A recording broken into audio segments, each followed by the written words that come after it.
Game of Thrones season 2 episode 5 హారరెన్హాల్ అనే భాషాశాస్త్రం ప్రదేశంలో ఒక మాంత్రిక సంఘటన జరుగుతుంది. స్టానిస్ బరాథియన్ మరియు మెలిసాండ్ ఒక రహస్యపూరిత మంత్రం చేస్తారు.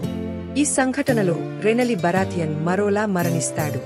అతని మరణం అనుకోకుండా జరిగింది. కింగ్స్ లాండింగ్లో బ్లాక్ వాటర్ యుద్ధానికి సిద్ధం కావడం జరుగుతోంది. టైరియన్ లాన్నిస్టర్ నగరాన్ని రక్షించడానికి అనేక యుక్తులు సమకూరుస్తున్నాడు.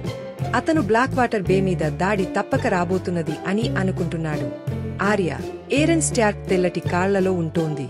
అక్కడ అతను టైరియన్ లాన్నిస్టర్ గుప్త సేవకుడిగా పనిచేస్తోంది. అతను అనేక రహస్యాలు వినుకుంటోంది. నైట్ వాచ్ వారి వాల్ ఆవల జాన్ స్నో మరియు అతని సంఘం మాన్స్ రైడర్ వారితో బాటు ప్రయాణం చేస్తోంది. వారు తమ బలం, వారి ప్రాంతం మరియు ప్రయాణం గురించి తెలుసుకుంటోంది. ఇంకా డెనెరిస్ ఖార్తే నగరం వైపు ప్రయాణం చేస్తోంది. ఆమె తన ప్రజలకు ఆహారం, నీళ్లు దొరకడం కష్టం అవుతోంది. ఆమె తన ప్రణాళికలను అమలు చేస్తోంది. ఈ ఎపిసోడ్లో ప్రతి పాత్ర తమ బలం, తమ అధికారం మరియు తమ ప్రయాణాన్ని ముందుకు తీసుకెళ్తున్నారు. యుద్ధం, రాజకీయం మరియు జ్ఞానం ఇవి అన్ని వారి జీవితాలను నిర్ణయిస్తున్నాయి.